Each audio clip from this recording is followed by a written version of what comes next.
세계대전 시작 이후 위력을 떨친 잠수함은 비대칭 전력의 상징이자 숨은 전력의 표본처럼 되었습니다. 우리에게 가장 위협인 북한의 전력이 휴전선 근처 장사정포와 잠수함 전력인 것이 이미 널리 알려진 사실이죠. 잠수함의 특징은 추적이 어렵고 한번 잠수를 하면 공격을 당하기 전까지는 찾기 매우 힘들다는 것이 장점입니다.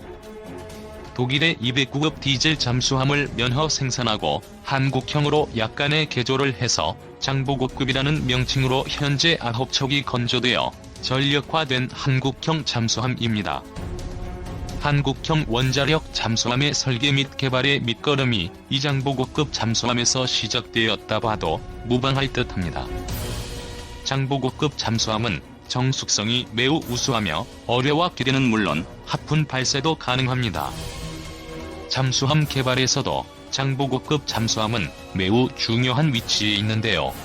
손원일급 잠수함과 3,000톤급 잠수함 안창호함 개발의 설계와 기술 축적에 많은 도움이 된 우리 해군 잠수함 전력의 효자입니다. 특히 장보고급 잠수함의 우수성은 1999년 서태평양 훈련에서 2000함이 SUT 어뢰를 발사하여 표적함인 오클라호마 시티를 격침시켰고 또 2000년 환태평양 훈련에서는 박예함이 총 11척 96,000톤을 격침시키고 최후까지 생존했으며 2002년 환태평양 훈련에서는 나대형함이 총 10척 1만 톤에 해당하는 함정을 격침시키고 잠대함 하푼 미사일을 김호준 기자 우리 기술로 개발한 첫 3,000톤급 잠수함인 도산한 창호함이 14일 진수식에서 웅장한 모습을 드러냈다. 길이 83.3m, 폭 9.6m에 달하는 국내 최초 중형급 잠수함 도산한 창호함은 대우조선해양이 2014년부터 건조에 착수해 4년 만에 완성했다. 탄도미사일과 어뢰 등 무장을 제외한 잠수함 건조 비용만 1조 원에 달한다. 도산한 창호함의 배수량은 정확히 3,320톤이다. 무장과 화물 등을 탑재한 만재 배수량은 3,400에서 3,500톤으로 추정된다. 3,000톤급 잠수함이 우리 해군의 기존 잠수함인 1,200톤급 및 1,800톤급과 결정적으로 다른 점은 함교에 6개의 수직발 사관을 갖춰 잠대지 탄도미사일 발사가 가능하다는 데 있다. 수중에서 은밀히 이동해 SLBM으로 목표물을 타격할 수 있는 중형급 잠수함을 보유하게 된 셈이다. 공기분류 추진체계의 고성능 연료전지를 장착한 도산한 창호함은 연속 자막 능력도 20여일로 기존 1,200톤급과 1,800톤급보다 크게 향상됐다. 수중에서 훨씬 더 먼 거리를 이동할 수 있어 해군의 잠수함 작전 범위도 넓어졌다. 해군이 처음 잠수함 확보를 추진한 시기는 1987년이다. 같은 해 11월 1,200톤급 잠수함 도입을 위해 독일 HDW사와 구매 계약을 체결했다. 1992년 독일에서 건조된 1,200톤급 잠수함 1번함이 해군에 인도됐고 2001년까지 9척이 도입됐다. 1,200톤급에서 9번함은 대우조선해양이 독일 업체의 기술 협력을 받아 생산했다. 1,800톤급 잠수함 1에서 9번함도 역시 독일 업체의 기술 협력을 받아 대우조선해양과 현대중공업이 건조해 2000년부터 올해까지 해군의 차례로 인도됐다. 1,200톤급과 1,800톤급 건조 경험을 바탕으로 3,000톤급은 국내 독자 개발이 추진됐다. 3,000톤급 잠수함 개발을 주관한 방위사업청 관계자는 도산한 창호함은 초기 설계 단계부터 민관군 협력으로 주요 핵심 장비를 개발, 탑재해 전체 국산화 비율을 높였다며 잠수함의 두뇌 역할을 하는 핵심 장비인 전투, 소나 체계를 비롯해 다수의 국내 개발 장비가 탑재됐다고 밝혔다. 국산화율을 보면 1,200톤급 33%, 1,800톤급 36%에서 3,000톤급은 76%로 높아졌다. 도산한 창호함을 포함한 3,000톤급 잠수함인 배치 1, 3척은 2023년까지 해군에 인도된다. 3,600톤급 잠수함인 배치 2, 3척은 2028년까지 해군에 인도되며 국산화율은 80%로 높아질 전망이다. 현재 계획된 3,000톤급과 3,600톤급 잠수함이 모두 전력화하면 우리 해군의 보유한 잠수함은 24척으로 늘어난다. 북한은 로미오급 잠수함 20여 척, 상어급 잠수함 40여 척, 연어급 잠수정 10여 척 등 70여 척의 잠수함을 보유하고 있으나 우리 해군이 보유한 잠수함과 비교할 때 성능은 떨어지는 것으로 알려졌다. 아울러 잠대지 탄도미사일을 탑재할 수 있는 신형 잠수함도 보유한 것으로 추정되나 실전 배치 여부는 확인되지 않고 있다. 발사해 72km 떨어진 9,200톤급의 퇴역 함정을 명중시키는 쾌거를 올리기도 했습니다. 더욱이 독일 잠수함을 물리치고 인도네시아에 세 척을 수출 1조 2천억 원 규모로 계약이 체결되어 한국 방산 수출 단일 계약 사상 가장 많은 금액입니다. 홍은기 기자 국내 기술로 설계해 건조된 두 번째 3,000톤급 신형 잠수함 안무함이 2020년 실전에 도입된다. 잠수함 안무함은 봉오동, 청산리 전투 승전 주역에서 이름을 따왔다.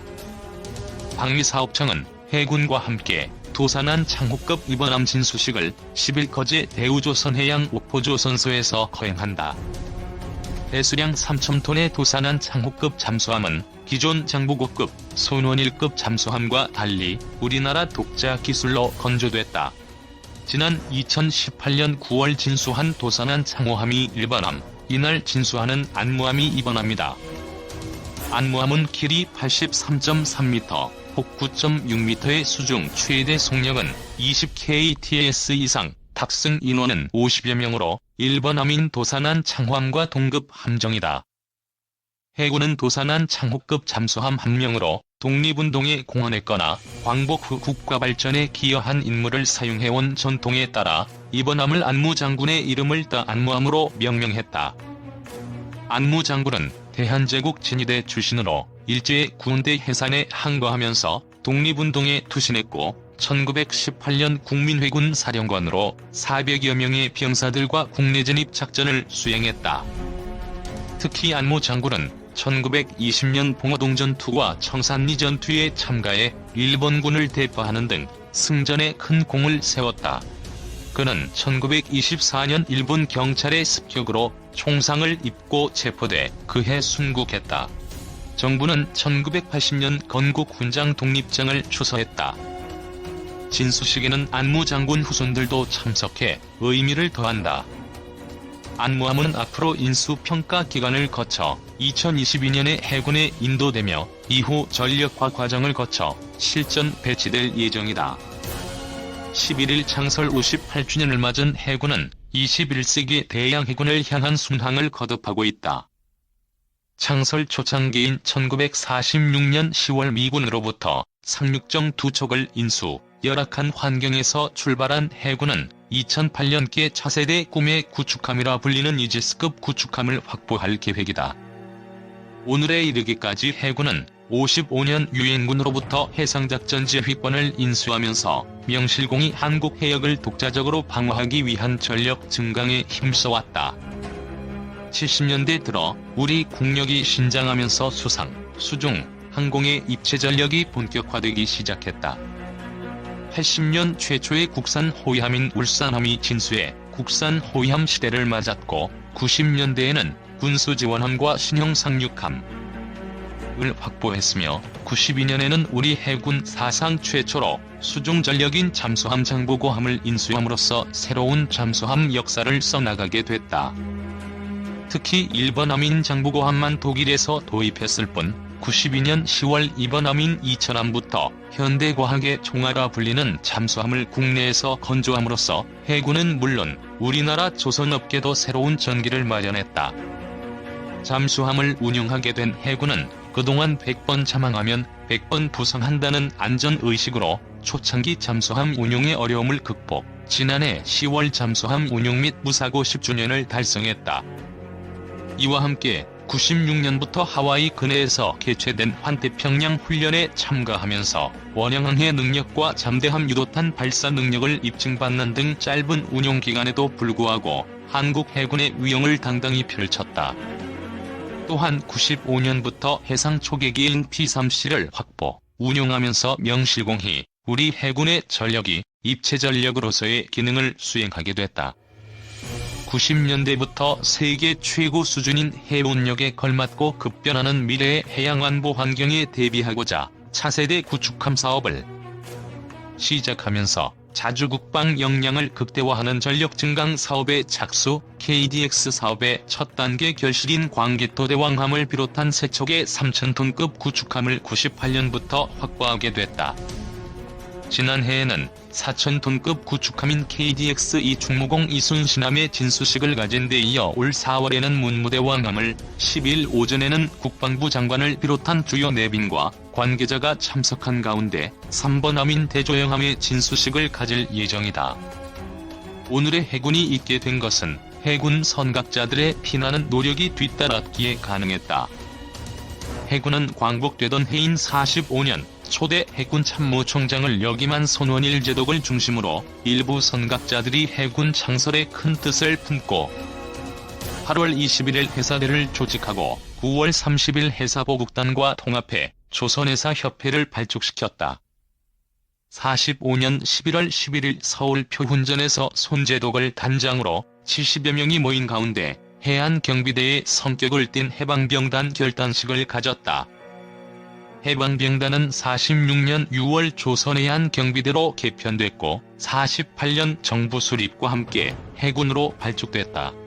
이러한 연유로 해군은 해군의 모체인 해방병단 창설일을 오늘날의 해군 창설일로 기념해오고 있다. 해군은 49년 6월 함정건조기금거출위원회를 결성, 박봉인 해군 장병의 월급에서 일정한 액수를 거출하고 해군 부인회도 봉사활동을 펼쳐 성금을 마련하는 등 기금을 모아나갔다. 이렇게 모아진 6만 달러로 미국에서 함정을 구입, 50년 4월 진해에서 백두산함이라고 명명했다. 전투함을 갖고자 했던 해군의 끈질긴 바람이 현실로 다가온 순간이었다. 50년 6.25 전쟁 발발 당시 해군은 함정 30여 척, 장병은 해병대를 포함해 6천여 명에 불과했다. 비록 물자와 장비에서 보잘것없었지만 바다 곳곳에서 적을 격퇴했다. 특히 동해의 옥계 해전과 대한해협 해전을 승리로 장식함으로써 전쟁 초기 지해권 장악과 전후방을 동시에 전장화하려는 북한의 기도를 분쇄했다. 53년 7월 정전협정 조인으로 3년간의 전쟁이 종식된 이후 해군은 본격적으로 국위틀을 다져나가기 시작했다. 우선 정부와 함께 부산으로 이동한 해군본부가 60년 9월 서울 동작구 대방동 신축청사에 입주, 이와 함께 한국 함대를 창설하고 함대 조직과 해상 전력을 정비했다. 또한 해군대학 및 교육단을 창설해 장차 해군을 이끌어 나갈 인재 양성에 심혈을 기울였다. 54년 해군 사관학교, 제국이 생도부터 순항훈련을 시작, 해군 장교의 자질 향상과 군사우교를 통해 대한민국 해군의 위용을 전세계 우방국들에 널리 알리고 있다.